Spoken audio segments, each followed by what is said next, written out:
Welcome back दोस्तों, school of account में फिर से आपका स्वागत है। लास्ट वीडियो में मैंने आपको क्या समझाया था, काइंड ऑफ कंपनीज। कंपनी तीन तरह की होती है। तो दोस्तों आज मैं आप लोगों को क्या समझाने जा रहा हूं, काइंड ऑफ शेयर कैपिटल। अब आपको थोड़ा शेयर के बारे में तो पता हो, ठीक है ना, कि हाँ भी शेयर्स क्या होते हैं, शेयर कैपिटल क्या होती है। चलिए अब मैं आप लोगों को वो एक्सप्लेन करने जा रहा हूं। क्या शेयर कैपिटल, शेयर होल्डर्स। तो सबसे पहले समझते हैं बेटा, सब बंदों ने मिलके, सब पर्सन्स ने मिलके मेरी कंपनी में रिसोर्सेज पूल करे थे। ठीक है, किसी ने 2 लाख लगाए, किसी ने 3 लाख लगाए, सबने मेरी कंपनी में पैसे लगाए, किसी ने 5 लाख लगाए, टोटल 10 लाख लगाए मेरी कंपनी में फॉर एग्जाम्पल। ठीक है ना।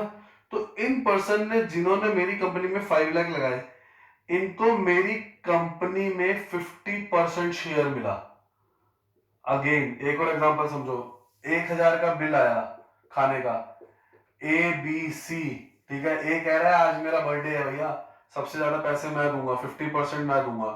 तो 500 रुपया अगर ये दे रहा है तो इसका शेयर कितना है खाने के उस पर टेबल पे, 50% के अकॉर्डिंग 500। ठीक है। अब सिमिलरली मैं एक कंपनी में जब कैपिटल मैंने जो डाली, तो हर पर्सन का कुछ ना कुछ शेयर होएगा उसके अंदर। तो फॉर एग्जांपल मिस्टर एक्स ने सबसे ज्यादा मेरी कंपनी में ट्रस्ट शो किया और उन्होंने सबसे ज्यादा पैसे लगाए। उन्होंने 5 लाख लगाए 10 लाख में से, तो उनका शेयर कितना हुआ, 50%। ठीक है ना। वाई ने 30% लगाया, जेड ने सिमिलरली 20% लगाया। ठीक है ना दोस्तों, जेड ने कितना लगाया, 20%। इन सब ने ऐसे से मिलकर अपने क्या लगाया, शेयर लगाया। ये शेयर किस में लगाया, कंपनी की कैपिटल में लगाया। ठीक है ना। तो जिन पर्सन ने मेरी कंपनी की शेयर कैपिटल में कुछ शेयर लगाया, तो इन मेंबर्स को क्या बोलेंगे, शेयर होल्डर। ध्यान से, इन्हें क्या बोलेंगे, शेयर होल्डर। ठीक है। शेयर होल्डर को हम मेंबर्स ऑफ द कंपनी भी बोलते हैं बच्चे।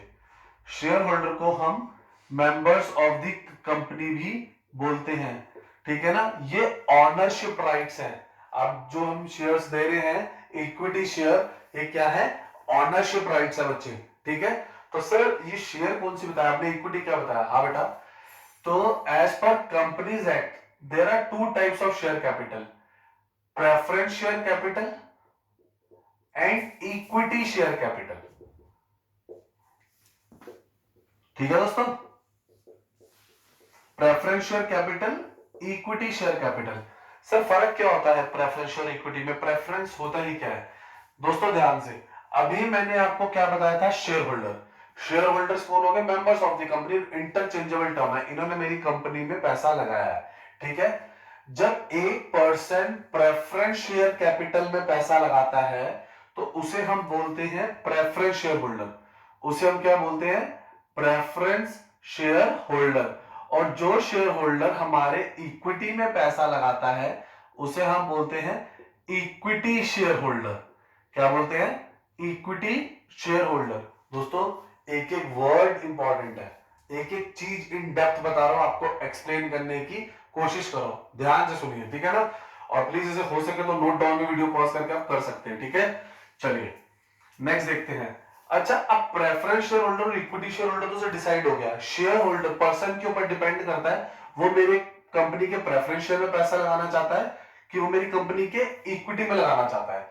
सर प्रेफरेंस शेयर होता ही क्या है बेटा, आप ये परसेंटेज का डिसाइन देख रहे हैं। ठीक है। प्रेफरेंस शेयर कैपिटल में क्या डिसाइड हो जाता है, पहले दिन ही डिसाइड हो जाता है, इन्हें फिक्स्ड रेट ऑफ डिविडेंड मिलेगा। क्या मिलेगा, फिक्स रेट ऑफ डिविडेंड। पहले दिन डिसाइड हो गया, 10%, 12%, जो भी परसेंटेज रहेगा eight the time of issue of prospectus. ठीक है ना। मैं प्रोस्पेक्टस के टाइम पे बता दूंगा सर, जितनी मर्जी कंपनी प्रॉफिट कमाए, ठीक है ना, आपका रेट ऑफ डिविडेंड क्या रहेगा, फिक्स्ड रहेगा। ठीक है। सेकंड है, इनकी प्रायोरिटी रहेगी, किसकी प्रायोरिटी रहेगी, किसके, उसके लिए इक्विटी शेयर होल्डर से पहले। ठीक है ना। अगर जैसे डिविडेंड हम अनाउंस कर रहे हैं, तो पहला डिविडेंड, प्रायोरिटी, फर्स्ट राइट जो है डिविडेंड पे, वो किसका है, प्रेफरेंस शेयर होल्डर का है। फर्स्ट राइट किसका है, प्रेफरेंस शेयर होल्डर का। क्लियर है। और एक और चीज, फर्स्ट राइट आप समझो, कल को हमारी कंपनी वाइंडिंग अप में जा रही है, कंपनी बंद हो रही है, ठीक है, किसी भी रीजन से बंद हो रही है, रीजन में नहीं जाते, अगर कंपनी बंद हो रही है तो भी इनका फर्स्ट राइट रहेगा पहले कैपिटल इनकी दी जाएगी, पहले पैसे इनका रिटर्न किया जाएगा, उसके बाद इक्विटी शेयर कैपिटल का रिटर्न किया जाएगा। ठीक है दोस्तों, चलिए सर थोड़ा सा और बताइए प्रेफरेंस, हमने ना इसके वर्ड पढ़ा है क्यूमुलेटिव, नॉन क्यूमुलेटिव, ठीक है ना। तो अभी मैं आपको बताता हूं विद रेफरेंस टू डिविडेंड, ठीक है ना। चलिए स्टार्ट करते हैं विद रेफरेंस टू डिविडेंड। अच्छा जी सर ये क्या होता है डिविडेंड? बेटा देखो फिर से आपको पहले एक्सप्लेन करते हैं डिविडेंड ही क्या होता है। जो भी मेरे प्रॉफिट्स आते हैं, जो भी मेरे प्रॉफिट्स आते हैं, सबसे पहले वो जाते हैं डिवेंचर होल्डर के पास in the form of interest, ठीक है। सेकंड उन्हें गवर्नमेंट ले जाती है टैक्स, फिर रिमेनिंग पे क्या ले जाती है टैक्स। फिर जो हमारे पास प्रॉफिट्स बचते हैं रिमेनिंग प्रॉफिट्स, फिर हमारे पास जो रिमेनिंग प्रॉफिट्स बचते हैं उनमें से सबसे पहले priority fix rate of dividend किसको दिया जाता है? प्रेफरेंस शेयर होल्डर को। फिर जो लास्ट में बचता है वो किसका होता है? इक्विटी शेयर होल्डर्स का। ठीक है दोस्तों, वो किसका होता है? इक्विटी शेयर होल्डर्स का। ठीक है, तो अब इसके अंदर रेफरेंस टू डिविडेंड, ठीक है, दो तरीके के होते हैं। एक होते हैं क्यूमुलेटिव प्रेफरेंस शेयर, ठीक है, एक होते हैं नॉन क्यूमुलेटिव प्रेफरेंस शेयर। अच्छा सर इन दोनों में फर्क क्या होता है? चलिए दोस्तों एक एक करके बताता हूं। फॉर एग्जांपल मेरी कंपनी ने 2018 में डिविडेंड था, अज्यूम करता हूं 10,000 डिविडेंड देना था। कितना देना था डिविडेंड? 10,000। डिविडेंड नहीं दिया, कोई भी रीजन हो। 2019 में डिविडेंड देना था, नहीं दे पाए, प्रॉफिट्स नहीं हुए, कोई भी रीजन हो। अब 2020 में प्रॉफिट्स हुए तो मुझे 10,000 नहीं, मुझे रिमेनिंग 20,000 भी देना पड़ेगा। क्यूमुलेटिव मतलब इकट्ठा हो रहा है, जो भी आपके अरियर्स हैं उसे क्लियर आउट करने हैं, क्लियर करने हैं आपके क्या अरियर्स, ठीक है, तो इसको बोलते हैं क्यूमुलेटिव, इकट्ठा हो जाएगा डिविडेंड। तो टोटल आपको कितना डिविडेंड देना है? 30,000। ठीक है, तो सर फिर नॉन क्यूमुलेटिव प्रेफरेंस शेयर्स क्या होते हैं? बेटे ये वो प्रेफरेंस शेयर है जिसके अंदर आपको नहीं देना, मतलब 2018 का 10,000 आपने नहीं दिया, ठीक है, 2019 का आपने 10,000 नहीं दिया, तो 2020 में आपको सिर्फ कितना देना है? 10,000 देना है। प्रीवियस वाले जो अरियर्स हैं, जो अरियर्स थे ये क्या हो जाएंगे? लैप्स हो जाएंगे। क्या हो जाएंगे? लैप्स हो जाएंगे। तो इसको बोलते हैं नॉन क्यूमुलेटिव प्रेफरेंस शेयर। इसको क्या बोलते हैं? Non cumulative preference share. ठीक है दोस्तों, चलिए अब एक और वैरायटी देखते हैं इसके अंदर। अब इसके अंदर इसको मैं हटा रहा हूं, अब एक और वैरायटी देखते हैं इसके अंदर। एक होते हैं पार्टिसिपेटिंग प्रेफरेंस शेयर, एक होते हैं नॉन पार्टिसिपेटिंग प्रेफरेंस शेयर। ठीक है, अब सर अब इन दोनों में क्या फर्क होता है? चलिए एक एक करके एक्सप्लेन करते हैं। दोस्तों ध्यान से, हमने प्रेफरेंस शेयर होल्डर को डिविडेंड दे दिया, ठीक है, हमने इक्विटी शेयर होल्डर को भी डिविडेंड दे दिया, उसके बाद भी हमारे पास कुछ प्रॉफिट बच गया, the profit left over, the profit left over, कुछ प्रॉफिट अभी भी बच गया। तो in that case participating preference shares को ये वाला प्रॉफिट में कुछ राइट मिल जाएगा।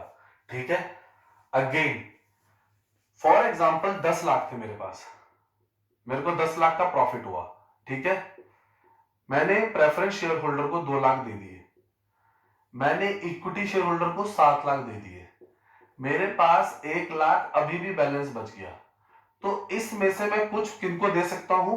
पार्टिसिपेटिंग प्रेफरेंस शेयर को दे सकता हूं, ठीक है ना, इसलिए इन्हें क्या बोलते हैं? Participating preference share holder.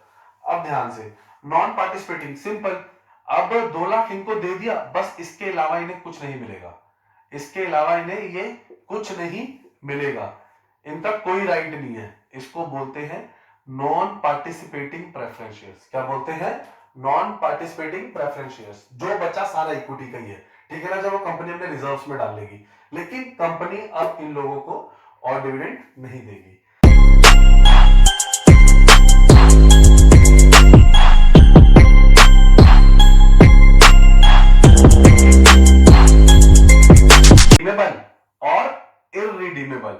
दोस्तों अब ये क्या होते हैं रिडीमेबल प्रेफरेंस शेयर्स और इरिडीमेबल प्रेफरेंस शेयर्स? बच्चा होता क्या है, बच्चा होता क्या है, हम लोग क्या करते हैं, प्रेफरेंस शेयर से पैसा उठाया, हम लोगों ने क्या किया, प्रेफरेंस शेयर से पैसा उठाया, ठीक है। अब क्या होता था, जब तक मेरी कंपनी चलेगी वो पैसे को मैं यूज करूंगा और मैं आपको रिटर्न नहीं करूंगा, आपको डिविडेंड देता रहूंगा, तो शेयर होल्डर को भी प्रॉब्लम नहीं होती थी ये, लेकिन अलाउड था एज पर कंपनीज एक्ट 1956 में। अब 2013 में आपको एक बार तो पैसे वापस करने ही पड़ेंगे, ठीक है ना। तो इरिडीमेबल का कॉन्सेप्ट ही जा चुका है। ये होता क्या था, eight the time of winding up, जब कंपनी बंद होएगी तब मैं आपके पैसे वापस कर दूंगा, that's called irredeemable preference shares, ठीक है। तो रिडीमेबल का क्या कॉन्सेप्ट आया, अब 20 इयर्स के बाद मुझे जिन प्रेफरेंस शेयर होल्डर से मैंने पैसे लिए हैं, मुझे उनको क्या करने हैं, रीपेमेंट करनी है, उन्हें क्या करनी है, रीपेमेंट करनी है, ठीक है ना। तो इस रीपेमेंट को हम एक और चीज बोलते हैं, रिडम्पशन ऑफ प्रेफरेंस शेयर्स। बच्चा क्या बोलते हैं, रिडम्पशन ऑफ प्रेफरेंस शेयर्स। अगर बीकॉम के बच्चे देख रहे हैं तो आपका चैप्टर भी है रिडम्पशन ऑफ प्रेफरेंस शेयर्स का, और अगर ये 12th के स्टूडेंट्स देख रहे हैं तो बच्चे बीकॉम में आएगा ये वाला चैप्टर, ठीक है ना। इसको क्या बोलते हैं, रीपेमेंट को redemption of preference shares.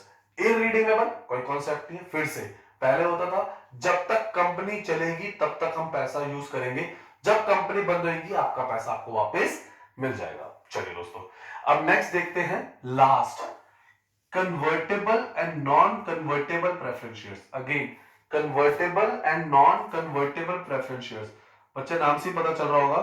For example मैंने पहले दिन शेयर्स इशू करे और मैंने उनको बोला, और मैंने उनको क्या बोला कि सर मैं ये शेयर्स थोड़े टाइम बाद इक्विटी में कन्वर्ट कर दूंगा, थोड़े टाइम बाद में से किस में कन्वर्ट कर दूंगा, इक्विटी में। कितने टाइम बाद, eight the time of prospectus मैंने बोल दिया। एट एग्जांपल ले लेते हैं 11th ईयर, ये जो कन्वर्टेबल शेयर्स है, जो प्रेफरेंस शेयर है, ये किस में कन्वर्ट हो जाएंगे, इक्विटी में। अब इसके ऊपर फिक्स रेट ऑफ डिविडेंड नहीं मिलेगा, जितने प्रॉफिट्स आएंगे उस अकॉर्डिंग पेमेंट होगी।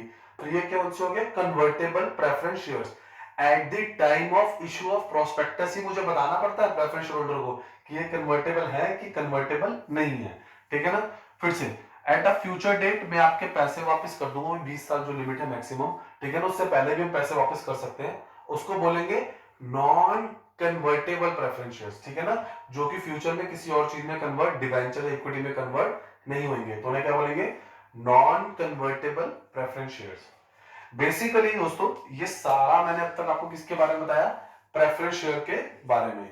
और आपने क्लासिफिकेशन तो देख ही लिया, जो भी हमारी शेयर कैपिटल है, एज पर सेक्शन 43 थी ऑफ कंपनीज एक्ट 2013। सर हमें सेक्शन याद करना जरूरी है, नहीं बच्चे जरूरी नहीं है, पता हो बढ़िया है, ठीक है ना। चलिए अब नेक्स्ट पढ़ते हैं हम इक्विटी शेयर्स। अब मैं आपको नेक्स्ट इसके बारे में बताने जा रहा हूं, इक्विटी शेयर्स के बारे में। तो दोस्तों इक्विटी शेयर होल्डर बेसिकली होते क्या है, इक्विटी शेयर होल्डर होते हैं which is not the preference share holder, ठीक है ना, ऑब्वियस है sir, which is not the preference shares. Equity share holder कौन होते हैं, which is not the preference share holder, ठीक है ना। अच्छा अब बच्चे इनके पास ना पहली प्रायोरिटी मैंने आपको बताई थी, फर्स्ट राइट इनका होता है और सेकंड राइट इनका होता है, ठीक है। अच्छा every year board of director, ठीक है ना, every year board of director, मैंने आपको बताया ना सालाना मीटिंग होती है जिसको एजीएम भी बोलते हैं, एक साल में जो एक बार मीटिंग होती है, इसके अंदर डिसाइड किया जाता है कि इस बार हम इन्हें कितना डिविडेंड देंगे, ठीक है ना। अच्छा इनके साल में ना 2 बार डिविडेंड में मिल सकता है, इनको इंटरम डिविडेंड में मिल सकता है, ऐसा कोई डिविडेंड प्रेफरेंस शेयर होल्डर के लिए नहीं होता है, वो सिर्फ इक्विटी के लिए होता है, इनके पास कोई वोटिंग राइट्स नहीं होते हैं, ठीक है ना। मैं जनरल टर्म में बात कर रहा हूं क्योंकि क्या होता है सर, बच्चे कहेंगे सर अगर इन्हें एक पॉइंट ऐसा है, अगर 2 साल तक क्यूमुलेटिव इनको डिविडेंड ना मिले प्रेफरेंस शेयर होल्डर को, तो इनके पास भी वोटिंग राइट्स आ जाते हैं। मैं एक्सेप्शन की बात नहीं कर रहा हूं, जनरली इनके पास वोटिंग राइट्स नहीं होते हैं, इक्विटी शेयर होल्डर के पास वोटिंग राइट्स होते हैं, ठीक है दोस्तों। अगर मुझे सिर्फ 1 करोड़ का प्रॉफिट हुआ, ठीक है ना, जिसमें से प्रेफरेंस शेयर होल्डर का फिक्स्ड है, इनका क्या है, फिक्स्ड है, इनको फॉर एग्जांपल 40 लाख देने ही देने हैं, तो बाकी बचे इनके पास कितने बचे, 60 लाख। फॉर एग्जांपल अब ये प्रॉफिट हुआ ही 45 लाख, तो 40 लाख तो इन्हें देने ही देने हैं, बाकी इक्विटी के लिए कितने बचे, 5 लाख। लेकिन अब सोचो क्या हुआ, अब इन्हें बचते हैं 500 लाख, अब इन्हें कितने बचते हैं, 500 लाख। तो 40 लाख के बाद बाकी के 460 लाख इनके हुए, 460 लाख इनके हुए इक्विटी शेयर होल्डर के। ठीक है ना, सिंपल है, मोर रिस्क मोर रिवॉर्ड, मोर रिस्क मोर रिवॉर्ड। ठीक है ना दोस्तों, तो ये सब किसके बारे में था, इक्विटी शेयर होल्डर के बारे में था। ठीक है दोस्तों, चलिए अब हमने ज्यादातर बच्चे वैसे ना इसके अंदर ना जो प्रैक्टिकल लाइफ में ना इक्विटी शेयर कैपिटल इशू होती है, प्रेफरेंस शेयर कैपिटल कम इशू होती है। ठीक है, चलिए अब क्लासिफिकेशन ऑफ कैपिटल करते हैं। अब मैंने पैसा उठाया, ठीक है ना, अब उसकी क्लासिफिकेशन करने जा रहा हूं, ऑथराइज, इशूड, सब्सक्राइब, वो भी समझना जरूरी है, क्योंकि नेक्स्ट में जब हम क्वेश्चन आंसर कर रहे होंगे तो उसमें ये टर्म्स क्वेश्चन में बहुत ज्यादा यूज होगी, authorise capital, issued capital, subscribe capital. तो चलिए अब हम क्या करते हैं, स्टार्ट करते हैं, किससे, ऑथराइज्ड कैपिटल से। ठीक है, तो मैं आपको बता रहा था ऑथराइज्ड कैपिटल क्या होती है दोस्तों। जब मैंने एमओए बनाए कंपनी की, क्या बनाए, MOA, that is memorandum of association. मैंने उस टाइम, मैंने फॉर एग्जांपल मैं इधर एज्यूम कर रहा हूं, मैं एक पब्लिक कंपनी बना रहा हूं जिसकी कैपिटल कितनी होगी, मिनिमम कैपिटल मान लेते हैं 5 लाख, मुझे भी उतने ही चाहिए 5 लाख। ठीक है, तो 5 लाख मैंने एमओए में लिख दिए, तो अब ये मेरी बन गई ऑथराइज्ड कैपिटल। अब मैं इससे ज्यादा पैसे नहीं उठा सकता, तो सर हम फ्यूचर में कभी भी अपनी कैपिटल नहीं बढ़ा सकते, बेटा बढ़ा सकते हैं, एमओए अमेंड कर देंगे, ऑल्ट्रेशन कर देंगे, एक रेजोल्यूशन पास होएगा, हम इसको ऑल्टर करेंगे और अपनी कैपिटल इंक्रीज कर सकते हैं। लेकिन फिलहाल के लिए अब मैंने अगर 5 लाख से कंपनी इनकॉर्पोरेट कर ली है, ठीक है ना, तो इसको बोलेंगे authorise capital. It refers to the amount which is stated in MOA of the company. This is the maximum capital for which the company is authorised. ठीक है ना, तो ऑथराइज कैपिटल मेरी कितनी बन गई, 5 लाख। ठीक है बच्चों, अब नेक्स्ट इशूड कैपिटल। यार मैंने सोचा मुझे अभी सारे पैसे की रिक्वायरमेंट नहीं है, मुझे कुछ पैसे की रिक्वायरमेंट है, तो मैंने सोचा मुझे इस टाइम सिर्फ 4 लाख रुपए चाहिए। ठीक है, तो इसको क्या बोलेंगे, issued capital. It is that part of authorised capital which is offered to the public for subscription. जो मैं पब्लिक को बोल रहा हूं सब्सक्राइब करो। बच्चा कभी भी इशूड कैपिटल इज ग्रेटर हो ही नहीं सकते ऑथराइज्ड कैपिटल से। ठीक है ना, हम 5 लाख से ऊपर तो इशूड कैपिटल लेके जा ही नहीं सकते।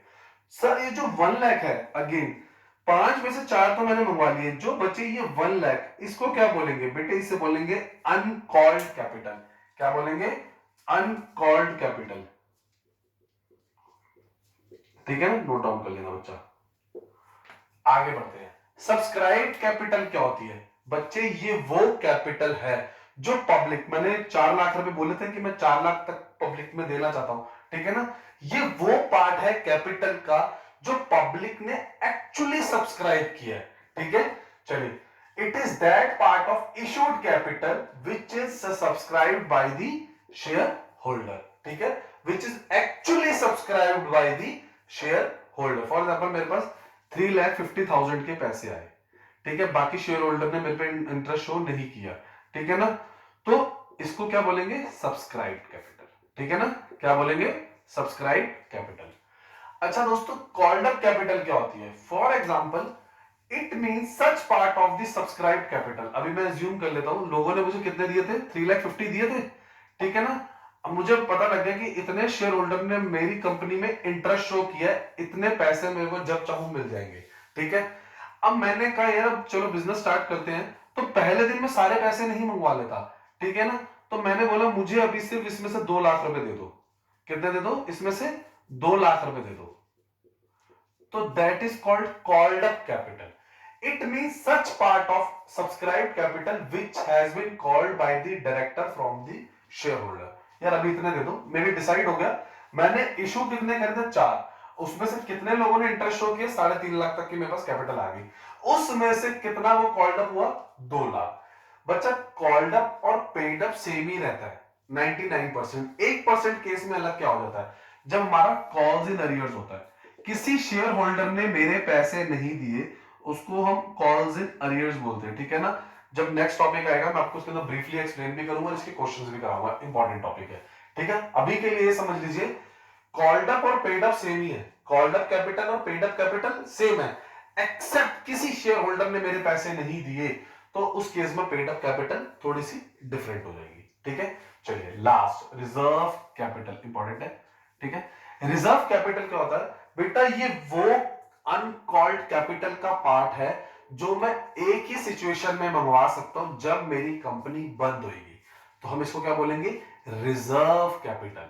डेफिनेशन पढ़ते हैं, it is that part of uncalled capital which has not been called up except कब मंगवाया जाएगा, in the case of winding up of the company।